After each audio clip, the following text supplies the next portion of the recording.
We all have watched cartoons, Simpsons or whatever, and we have seen characters eating chalk, dust or dirt, glue even. Have you ever wondered that this could be an eating disorder?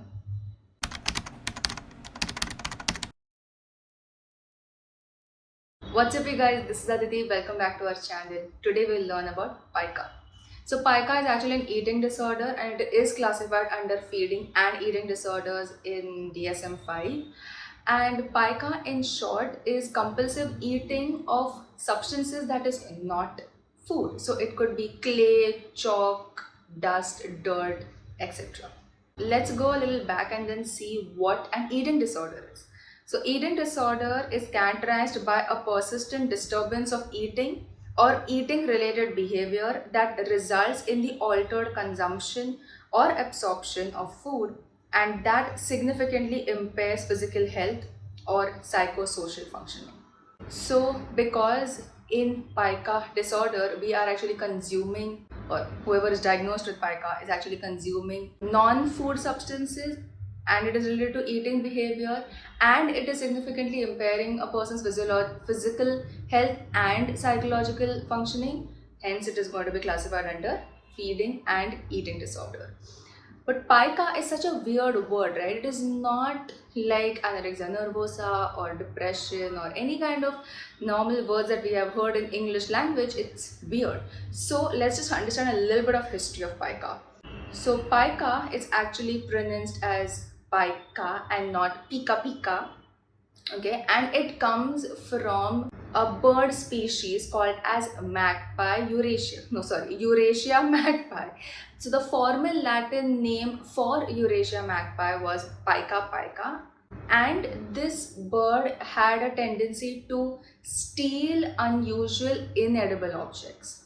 And we know now that in Pica disorder we are actually ingesting inedible substances, hence that's where the name comes from, Pica. Let's look at the DSM criteria.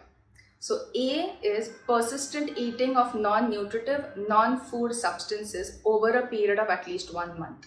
So this behavior, this eating behavior should at least go on for a month or more.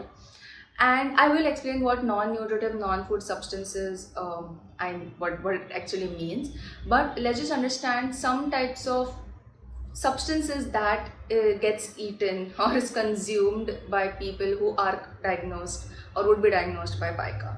So I did mention a few. There is going to be stone, bricks, chalk, soap, paper, soil, hairballs even.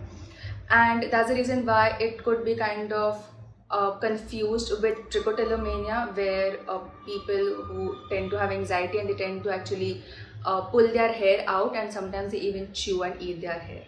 Feces, grass, glue or gum, eraser, clay, starch, paint, like chips of paint, like the paint that is dried and just kind of chips off the wall, cloth, and even ice.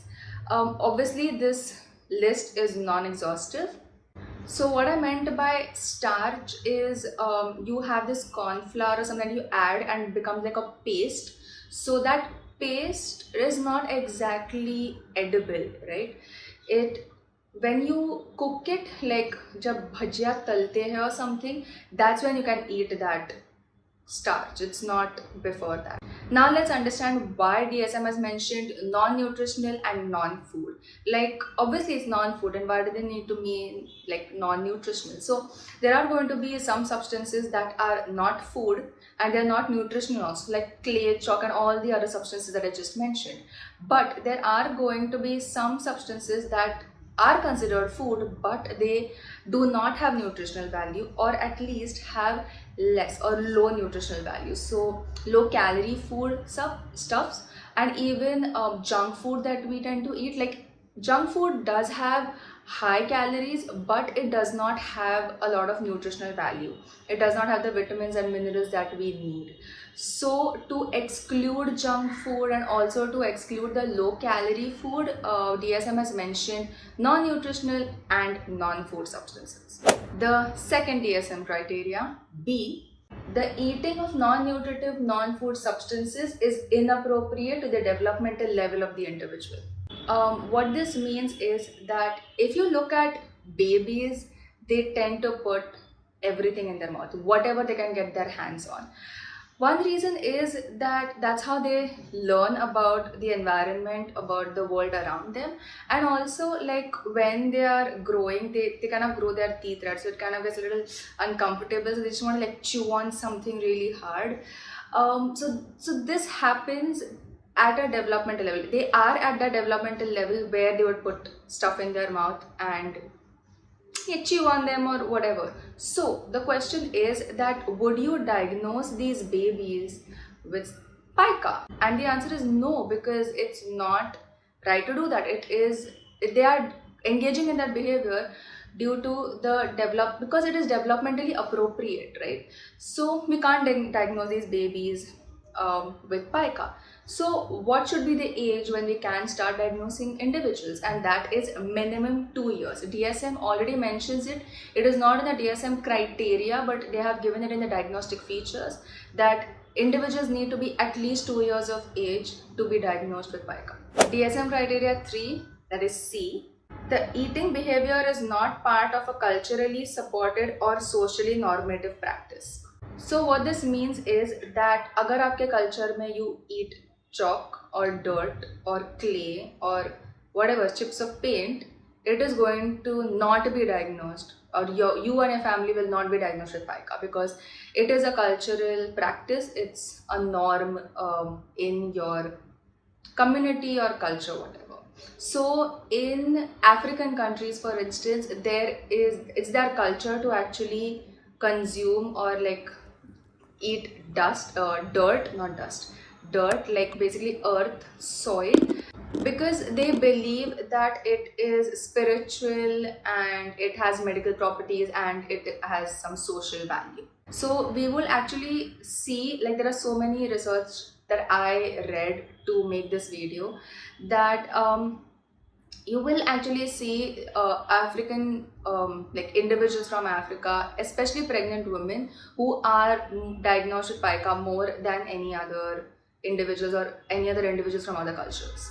Also, another thing I want to like add on, this is something again I found in the research paper, that, and also because I'm a Hindu, we tend to have this Udi, or what is it called, like vibhuti. It's like ash basically in English. It's legit ash, right? So there could be like some Hindu families or in some communities in Hindu that don't just put it on their forehead, they may put it on their tongue as well. So you're actually consuming ash. So this will also not, like, you're not actually consuming a lot of ash, but it's even if it's a little bit, you're still consuming a non-nutritive, non-food substance. So it could be considered pica, but you will not be diagnosed with pica, or I will not be diagnosed with pica, because it is a cultural practice to consume ash in our community or in our culture. The last DSM criteria, DSM criteria D. If the eating behavior occurs in the context of another mental disorder, so intellectual disability or autism spectrum or schizophrenia, or medical condition including pregnancy, it is sufficiently severe to warrant additional clinical attention. What this means that individuals who are diagnosed with intellectual disability, they tend to not realize what they are consuming. They may think that they are consuming something that is edible, but actually it's not. And that does not mean that they should be diagnosed with pica because of the intellectual disability they are consuming an inedible item. That applies to schizophrenia as well. They may be having some hallucinations or something like that, which is causing them to consume an inedible item. So again, they will not be diagnosed with pica. But if their behavior, like if their eating behavior, like eating inedible substance behavior, is so severe that it needs additional clinical attention, then such an individual will be diagnosed with both, so intellectual disability and pica, or schizophrenia and pica. And the same thing happens with pregnancy as well. I'm not actually going to explain causes and treatment of pica in this video. I'll make a separate video. If you want it, let me know in the comments.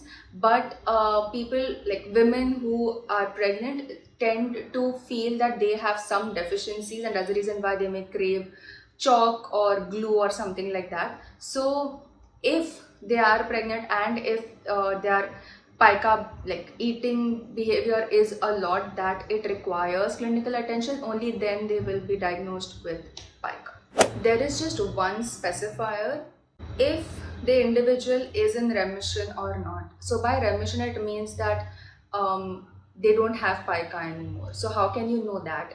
After full criteria for pica were previously met, the criteria have not been met for a sustained period of time. I think it is self-explanatory that all the 4 A, B, C, D DSM criteria should be met in the beginning, and now for a particular period of time it is not met. Like we do not see this eating behavior anymore, so now we can say that the person is in remission.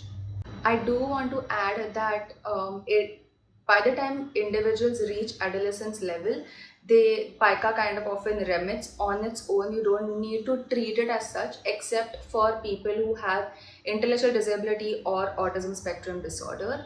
Like adolescents who have, or children who have autism or intellectual disability, even when they reach adolescence, they do tend to continue engaging in this pica eating behavior. And also the same thing applies to pregnancy as well. So the pica behavior, if it is related to pregnancy, then once the pregnancy is terminated or when the individual or the woman is not pregnant anymore, the pica behavior will also kind of reduce, and they will not that behavior will not be seen anymore. Now let's look at associated features. In some instances, we may have some vitamin mineral deficiencies, but still there is no specific bodily complications that we actually find. But in certain cases with pica actually comes to attention due to general medical complications. Now these complications could be benign, but they could be very lethal as well. One thing that we need to remember, this is kind of related to causes, but I thought it's very important because I said that pica comes to attention due to medical complications. It could be that due to those medical complications, we are actually engaging in pica behavior.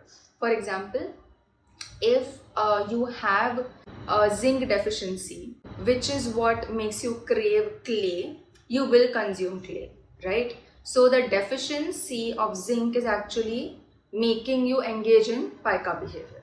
But it could be that because you're engaging in pica behavior, you have a zinc deficiency now, because you're not actually getting zinc from clay, right? So it's kind of like a vicious cycle where you feel like you have a deficiency, you engage in pica behavior, and because you're engaging in pica behavior, you have even more deficiency.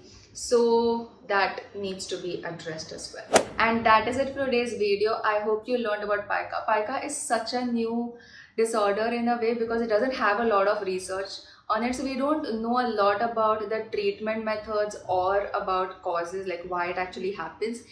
Whatever we know, I can make a video on it. Let me know if you do want to study about that as well, or you're just intrigued. Till then, like, share and subscribe to our channel and join the community. We need to go and reach 10,000 at least. So yeah, I will see you next Friday with another video on psychology.